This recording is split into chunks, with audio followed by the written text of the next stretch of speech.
இந்த நிகழ்ச்சியை துவக்கி வைப்பதற்காக இந்த சுத்து வட்டாரத்தின் இமயம் நம் சிலுக்குவார்பட்டின் சிகரம் வருத்தப்படாத வாலிபர் சங்க தலைவர்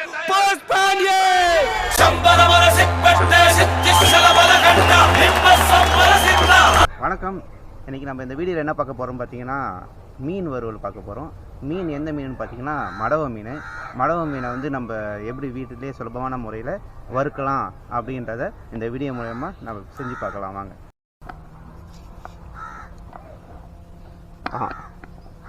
இதுதாங்க மடவ மீன். இந்த மீனை பார்த்திங்கன்னா வந்து நாங்கள் ஆல்ரெடி க்ளீன் பண்ணிட்டோம். க்ளீன் பண்ணுற வீடியோ எடுக்கலை. அடுத்த டைம் பார்த்தீங்கன்னா க்ளீன் பண்ணும்போது நான் எப்படி க்ளீன் பண்ணுற வீடியோ போடுறேன். ஆனால் எல்லாத்தையும் க்ளீன் பண்ணி சுத்தமாக எடுத்தாச்சு. இதில் என்னென்ன மசாலா சேர்க்கணும் அப்படின்றத ஒன்று ஒன்றா பார்க்கலாம் வாங்க.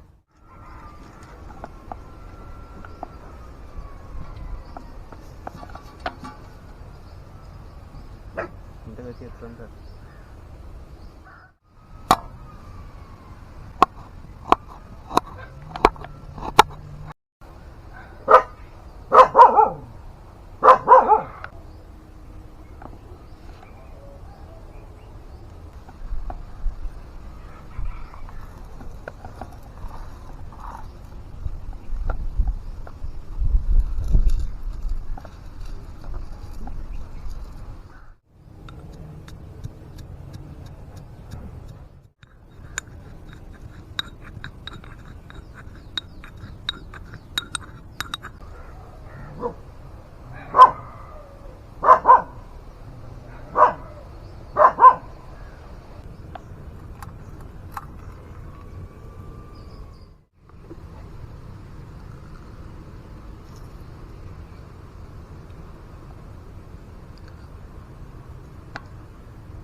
இப்போ பார்த்திங்கன்னா நம்ம மிளகு சீரகம் வந்து இடித்து எடுத்துருக்கோம். ரெண்டாவது பார்த்திங்கன்னா இஞ்சி பூண்டு வந்து ரொம்ப மசிக்காமல் லைட்டாக இடித்து மட்டும் போட்டிருக்கோம். அப்படி போட்டால் தான் டேஸ்ட்டாக இருக்கும். ரொம்ப மைய வச்சும் அரைக்கலாம். நம்ம இடித்து போட டேஸ்ட்டாக இருக்குன்றதுனால அதே சமயம் வறுக்கும் போது அது தனியாக தெரியும். அதனால் வந்து கொஞ்சம் மசியாமல் வச்சுருக்கிறேன். இது எல்லாத்தையும் போட்டு இப்போ மிக்ஸ் பண்ண போகிறோம். எப்படி மிக்ஸ் பண்ணாலும் பார்க்கலாம்.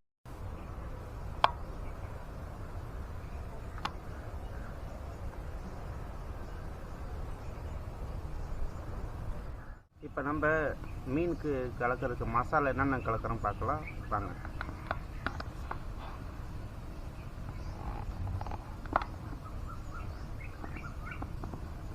இடித்து வச்ச மிளகு சீரகத்தை சேர்த்துக்கலாம்.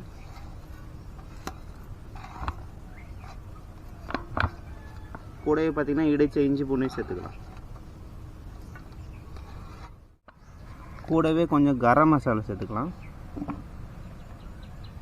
கரம் மசாலா கொஞ்சமாக போட்டால் போதும், அதிகமாக போடணும் அவசியம் இல்லை. அதுக்கடுத்து பார்த்திங்கன்னா தனி மிளகாத்தூள் கொஞ்சம் சேர்த்துக்கலாம். தனி மிளகாத்தூள் நம்ம காரத்துக்காக சேர்க்குறோம். உங்களுக்கு காரம் அதிகமாக வேணால் சேர்த்துக்கலாம், இல்லை கொஞ்சமாக வேணால் அதுக்கேற்ற மாதிரி சேர்த்துக்கலாம்.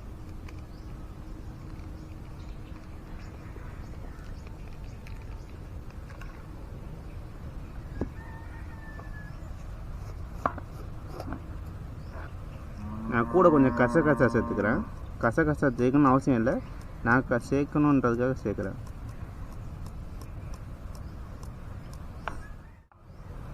உப்பு தேவையான அளவு போட்டுக்கலாம். எலுமிச்சம்பழம் பாதி எலுமிச்சம்பழம் சேர்த்துக்கலாம்.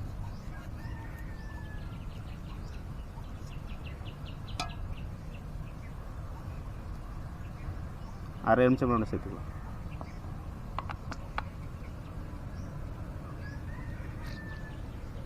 எலுமிச்சம்பழம் சேர்த்தோம்னா நம்ம வந்து மீன் வந்து கொஞ்சம் சாஃப்ட்னஸ் கிடைக்கும். அதே சமயம் நல்லா ஒரு புளிப்பு தன்மையோடு சேர்த்து சீக்கிரம் வேகும்.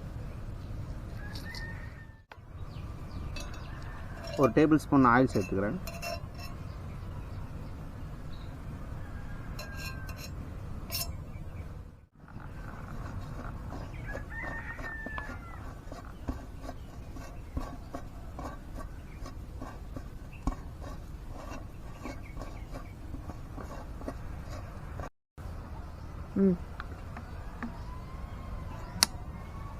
கொஞ்சமாக தண்ணி ஊற்றிக்கலாம். ஒரு 2 டீஸ்பூன் அளவுக்கு தண்ணி ஊற்றிக்கலாம். ஏன்னா ரொம்ப கட்டியாக இருந்தாலும் நமக்கு மசாலா பத்தாமல் போயிடும். ஸோ நான் தண்ணி மீன் எடுத்து போட ஆரம்பிச்சிடலாம். ஒன்று ஒன்றா எடுத்து தடவிக்கலாம்.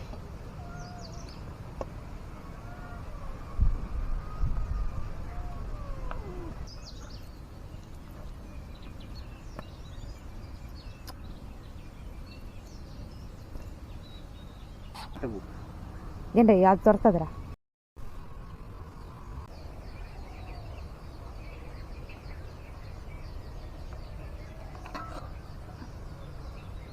அது பார்த்திங்கன்னா மீனில் எல்லா மசாலாவும் தடவை ஆயிடுச்சு.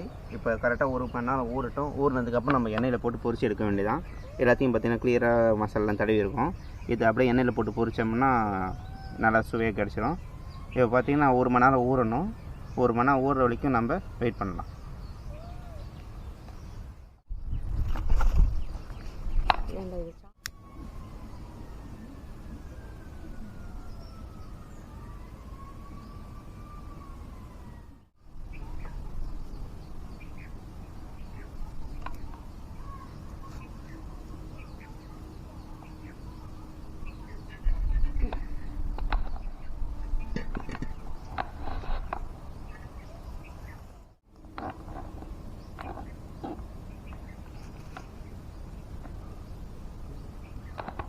எண்ணெய் ஊற்றிக்கலாம்.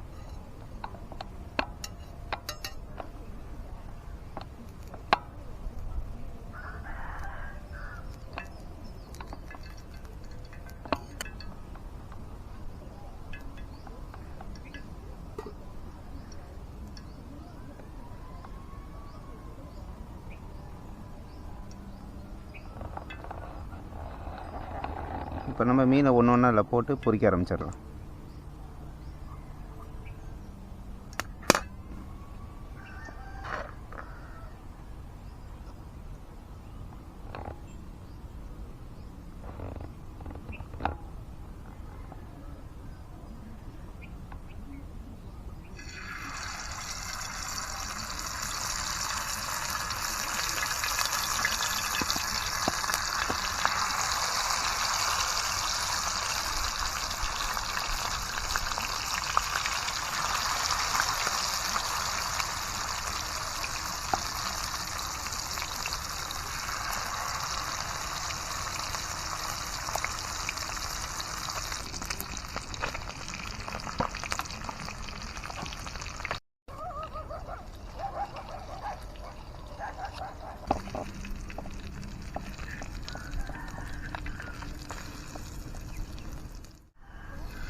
டாடாக்கு வா வா வா.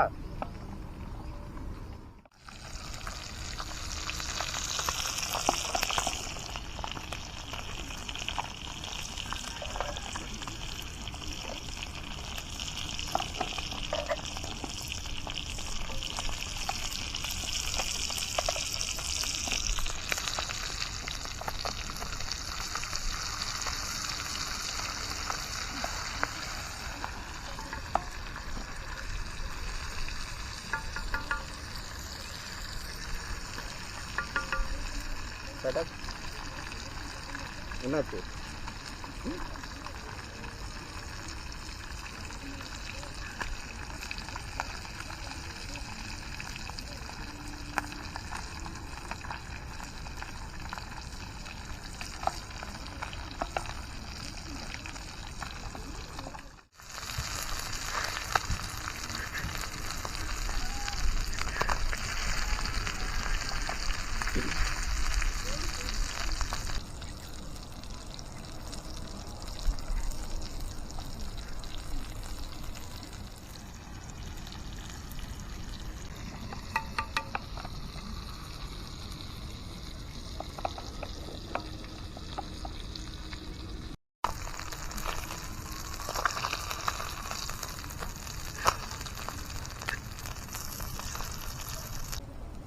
பார்த்தீங்கன்னா அதில் லைட்டாக மசாலா ரொம்ப படரணும் அவசியம் இல்லை, லைட்டாக பிசைஞ்சால் போதும்.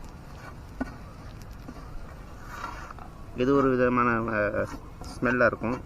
இதை கருவேப்பிலை எப்படி டேரெக்டாக வந்து சாப்பிட்லாம். இந்த மசாலா அதில் இறங்கி இருக்கிறதுனால உங்களுக்கு அந்த மீன் சாப்பிட்ற மாதிரியே ஒரு ஸ்மெல் கொடுக்கும்.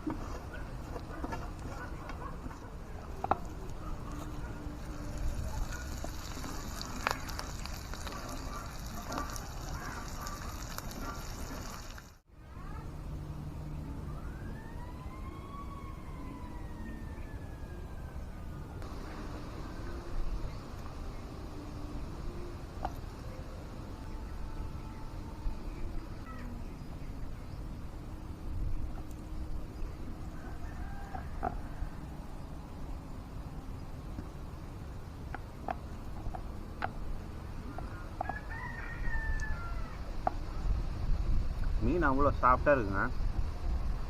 மசாலாலாம் இந்த 1 மணி நேரத்துக்கு உள்ள மீன் உள்ளெல்லாம் இறங்கி அவ்வளோ சாஃப்டாக இருக்குது. நான் சொன்ன மாரி இந்த இன்க்ரீடியன்ட்லாம் போட்டு நீங்கள் ஒரு தடவை வீட்டில் செஞ்சு பாருங்கள். செஞ்சு பார்த்துட்டு கமெண்ட் பண்ணுங்கள். நன்றி, வணக்கம்.